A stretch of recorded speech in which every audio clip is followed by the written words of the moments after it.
So I was actually planning on having a whole new set of sprites of my little character, and I was gonna have a completely fleshed out background, but because it took me so long to get around to this video, I've just gone with this little alien guy for now, and we're just gonna be in space for this video. Hopefully the next video that I come out with, I will have lovely little sprites of my new character and I'll be in a nicer background, but let's just bear with me for now, please. Thank you. Okay, I'm sorry, I know I'm really late to the party, but I have a question for y'all. Put your hand up if you've watched Obsession. Okay, now keep your hand up if you've also played Doki Doki Literature Club. Okay, cool. Everyone else, get out now. This video is for you. So yeah, today's video is about Nikki from Obsession, Yuri from Doki Doki Literature Club, and the interesting similarities I've drawn between the two characters. Now, I love Doki Doki Literature Club, and after I recently watched Obsession, I realized I also love Indie Navarrete, I don't know how you say it. And I noticed how much in common the two characters have, but also what they don't have in common is really interesting to see. Okay, let's start. Let's talk about Nikki first. As you know, because you've watched Obsession, because we already went over this in the intro, Nikki was forced into being in love with Bear by a wish. More specifically, a wish Bear made using the One Wish Willow. This was completely out of Nikki's control, and we can see that she had absolutely no part in becoming obsessed with Bear, immediately making it obvious that Bear is the real obsessive piece of shit in this situation. Now, there's probably going to be some people that are like, well, you didn't know it was going to be real. And to be fair, you could be right. He might not have had any way of knowing whether anything was actually going to happen to Nikki.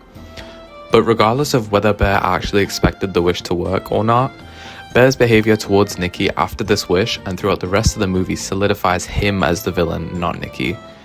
There are a few occasions where Bear is shown to actively encourage the way Nikki is acting, such as the sexual assault scene after their date, telling Ian in his car that Nikki is the one who was obsessed and taking no blame for it, refusing to put Nikki out of her misery when she begs him to kill her, and the scene where he blatantly lies to Sarah and tells her that Nikki's dad has been hospitalized when he knows damn well that Nikki's dad is probably cozied up in his house, probably completely fine and healthy. Anyway, back to Nikki because no one give a fuck about her. We also see that prior to the wish being made, Nikki does not like Bear like that. Nikki sees Bear as a friend, which we can see when she first gets into Bear's car and gets disgusted by the comment Ian makes about Bear trying to flirt with her or some shit. I can't really remember the wording of it, but you get what I mean. We also see this through the car scene where Bear tells Nikki that he's got a gift for her and she gets icked out. She's like, why does that make me nervous? And when Nikki clocks that Bear probably has a crush on her and she asks him to his face, clearly not being fond of the idea of them being together. I bring this up mainly to make a comparison to Yuri, who we'll talk about later, who has a different kind of relationship with the person that she becomes obsessed with. Nikki also has short bursts in the film where she snaps into the real version of herself that doesn't actually like Bear, and we can see that she hates the version of herself that is with Bear, or with, quote unquote with, because it's not her. We see this when they first kiss on Bear's bed and she snaps back into the real version of herself, and she's immediately like, what the fuck? She leaps off the bed. She's freaked out. We can also see this when she's at Ian's house and literally bashes her head in with a broken bottle to, well, I'm assuming try and kill herself. And when she literally asks Bear to kill her when she sat in bed as her real self. This is something else that I want to compare to Yuri later on, but it really shows that this girl is being tortured by the fact that she becomes a completely different person at the mercy of some dude with a fucking stick that makes wishes come true and would keep a dead cat rotting in his house in his trash. Now, talking about the fake obsessed version of Nikki, we see that she ignores her own needs for Bear when she stands still for however many hours and pisses, like probably shits herself, just as to not do anything quote-unquote weird, as Bear puts it. We see how self-destructive she can get as well, especially at the end of the film when she bashes her head with a brick just because she thinks Bear doesn't love her. Mind you, during all of this, Bear is still too scared to actually try and put a stop to this situation at this point, even when Nikki is basically just a husk of who she was at the start of the film. We also see that Nikki will try and lie and try to manipulate Bear just to keep him happy. We can see this especially when she tells Bear about her dad dying, when she apologizes to Bear and tells him that she was on drugs and she was wasted and that's why she acted so irrationally in the car, which obviously we know isn't true. And whether this is a lie or not is kind of unclear, but also when Nikki tells Bear that she loves him in every reality, to pull him back into the illusion that this obsessed version of herself is real. Okay, now that I've talked enough about Nikki, let's compare Nikki's experience with Yuri's. First of all, similarly to how Nikki was forced into her obsessive state because of a wish, Yuri was forced into obsession due to Monika fucking with her programming and forcing her to become dangerously attached to the player. We can see this from this... We can see from this comparison that both obsessions stem from an insecure puppeteer who made a dumb decision because they were blinded by love, not the person who becomes obsessed, they themselves. Next, while Nikki had absolutely no romantic feelings towards Bear, as far as we can see anyway, Yuri did actually initially have an attraction for the player, seemingly a healthy amount. However, Monika amplified this attraction to the player to derail it and turn it into obsession, where the player became the only thing that Yuri had on her mind. This is a key difference between Nikki and Yuri, which I actually find really interesting because it shows two different ways that someone can become completely captivated by someone depending on their initial relationship with them.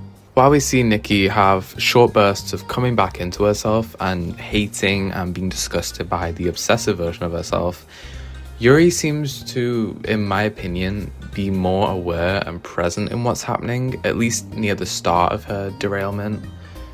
I say this because Yuri is able to actually comment on how weird she's acting. She's able to comment on her obsessive behavior directly towards the player, when she says that she doesn't know why she's acting so crazy, and she begs the player basically to not think any differently of her. And she says she doesn't normally act this way.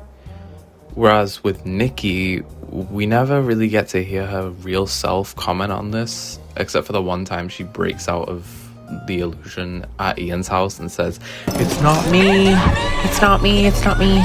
However, the obsession does seem to completely consume Yuri by the end when she confesses to the player and ultimately kills herself. While Nikki ignores her own personal needs for Bear, the whole pissing her pants, pissy pants situation, we know that it's pretty heavily implied that Yuri already had a habit of self-harming before she even met the player, and becoming obsessed with the player caused her to self-harm even more, and kind of towards the player, I guess. She kind of started doing it while thinking of the player. In a way, I don't know. But this does show a more self-destructive side of Yuri after becoming obsessed, and also a freaky, crazy side when she says that she DJ'd with the player's pen, she did all that with the player's pen. I don't think Nikki did all that, but it's definitely a difference that the two had. Girl, I don't know. The last comparison I want to make is the fact that while Nikki starts lying and manipulating Bear to get what she wants, Yuri basically turns into a bitch and tells Natsuki stuff like, keep your fucking mouth shut, and tells Monika that she's selfish, and she straight up asks Monika if she's ever considered killing herself. That's like the third time I've said this video. I need to like bleep this out or this video is not gonna like see the light of day. I need to stop. This is obviously a side effect of becoming so fixated on her relationship with the player that if anyone or anything else gets in the way, it makes her extremely aggressive and sees them as a problem that needs dealing with. To kind of summarize what we can take away from these two portrayals, I want to talk about the people who are to blame for these behaviors. I want to talk about Bear and I want to talk about Monika. Now, I'm going to kind of reiterate what I said before, but in both of these situations, both of these stories, Bear and Monika are the ones who are actually obsessed with whoever it is that they like. In Bear's case, it's Nikki herself, and in Monika's case, it's the player. Bear is so obsessed with Nikki, which we see in literally the first scene of the movie where he's working up the balls to like confess his love, and he acts out this long, creepily intimate confession. This obsession with Nikki is what makes Bear make the wish for her to love him more than anything in the world. In Monika's case, she is so enamored by the player because it's in her programming, and when she sees that Yuri is also programmed to be in love with the player, she gets frustrated and messes with Yuri's programming, which drives her insane and ultimately causes her to herself so that Monika can get what she wants. Both of these obsessive cases stem from people who are too insecure to have their love interest naturally fall in love with them, and they feel like they have to force it, which ends up ruining someone's life. I love the commentary that both of these stories bring about, like who are the real villains in these scenarios? The ones acting crazily against their will, or those who push the switch to ruin that person's life to get what they want. So that's all I have for today's video. I know this is gonna come out super late, like I know this is gonna come out really late. It's the 29th of July as I'm recording this, and I'm gonna try and get this out as soon as possible. I'm sorry, but I hope you all enjoyed my perspective and my thoughts about these two stories, because I really enjoyed Obsession and I really love Doki Doki, and I love the interesting overlap that I haven't seen anyone point out. I know I've gone over a lot of stuff that's kind of been beaten to death, but I've never seen anyone really like compare these two characters. There's probably going to be a video that comes out discussing this by the time I've edited this and like published it, but whatever. But yeah, anyway, the script is too long. Bye!